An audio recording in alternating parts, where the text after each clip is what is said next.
Okay, so you've crafted your business case for the project and you're pretty excited about it.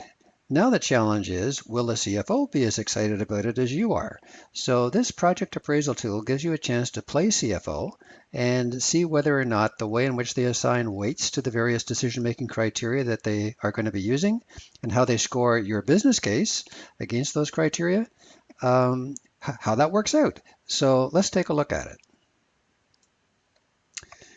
As we filled out the individual worksheets for the various business case elements in the previous videos, all of these sheets here, all of these fields here that describe the highlights of the results of those analyses are shown in this column.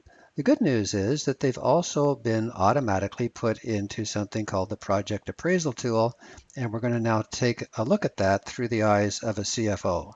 So to do that, we go to the Project Appraisal tool. We use this arrow to get over to it, click on that, and we're at the top of it. The tool uses a multi-criteria analysis, which gives the CFO a chance to assign weights and scorings to the business case elements. It also acknowledges that different people in the decision-making team, not only the CFO, but other people, may have a different mindset when they're looking at projects that are brought forward. Some of them might be much more interested in the purpose fulfillment of the project, others in the opportunity capture part, and others will maybe on the mitigate risks part. So there is going to be a mix of mindsets in play, and the consensus of these decision makers is going to end up with sort of an average weighting to these different parts of the business case as you go forward. So that's what the tool called the Project Appraisal tool does. It takes a look at those weightings, the justifications, and their individual weightings. And of course, those will add up to 100%. So this is starting off with some numbers, assuming that they're evenly weighted. The chances of that actually happening are relatively slim.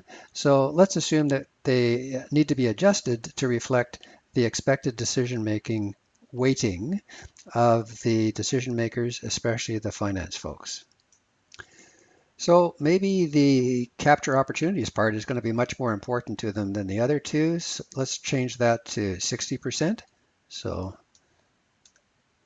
60%. And as soon as we do that, a couple of red numbers show up. This one, let's pay attention to this one first. This number down here always has to add up to 100% of these three different weightings. If it doesn't, it turns red.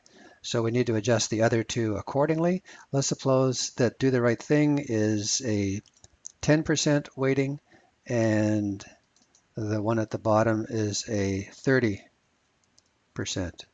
weighting. 10% is probably better than 1,000. So we'll change that to 10%.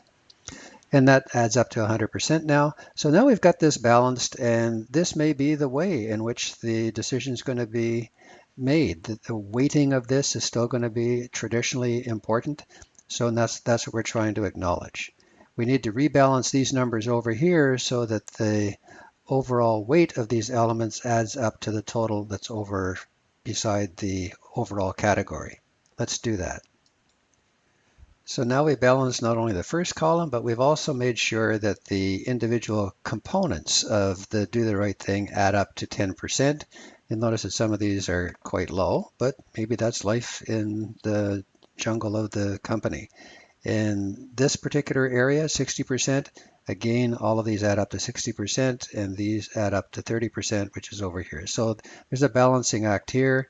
If you had a number which made that unequal, it'll show up as a red number there and also at the bottom. So it's a way to just keep track to make sure that the math is done right here. So what's this all about? This is about trying to understand the importance, the weight that these things are going to play in the decision that's going to be made by the CFO. Now we want to score the project against those weighted criteria.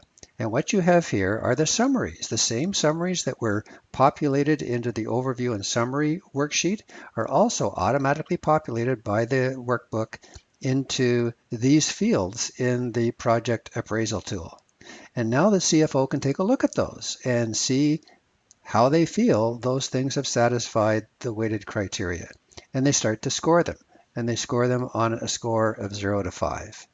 So by the time they're finished doing that scoring, with whatever backup that they need to refer to, because it's right there available to them in the workbook, they might come up with this kind of a score. So these might be the scores for each of the line items in the business case elements. How did they come to that? It's all judgment. It's just take a look at this, see whether that's really, really good and how heavily weighted this is. The score times the weight ends up with the weighted score. The weighted scores are all added up, and you end up with a number at the bottom, which is the weighted justification score. In this case, it's 403. So that's the overall process. Weight the various business case elements, the decision-making criteria, score how this particular project's business case is doing on each of those elements, and see what the overall score is. Down below, there is a comparison chart for this project against other projects. So the line is already filled in now, automatically generated, as to how much of the justification is coming from doing the right thing, the financial aspect, and the risk aspect. If we wanted to compare it to a couple of other projects, there's an opportunity to do that, and that's to the right of the area that we just filled in. So if we move to the right and we scroll up, we'll notice that there is an opportunity to compare project number 1 with project number 2 and another project, project number 3. Let's assume that we have that information, that there are a couple of other projects in play. Maybe one of them has to do with improving employee well-being, maybe a wellness program for them. Maybe another project has to do with producing new products for customers that are greener or more energy efficient or something of that nature. So you've got a few projects that are coming forward and looking for approval. And it may be that the CFO doesn't have enough money available, enough capital to be able to fund all of them. And so they need to be able to see which of these projects is the best one. So let's assume you've got the information. I'm not going to fill it all in here, but let's assume that we've got the scores. We can score that stuff, those projects, against the same weighted criteria, and it ends up looking something like this. So in real life, you'd actually fill in the summary of highlights for each of these projects from their workbooks. I'm just going to leave them like that for now, but what I'm trying to illustrate is that they would also be scored on the same weighted criteria, come up with a weighted score. You've got your project, perhaps another project over here, and you have a way of taking a look at a comparison of those as to how much of them are made up from the various 3 clusters of justifications. And that might be a useful way for the CFO to take a look at the comparison of projects that are competing for a limited amount of capital and to make that decision.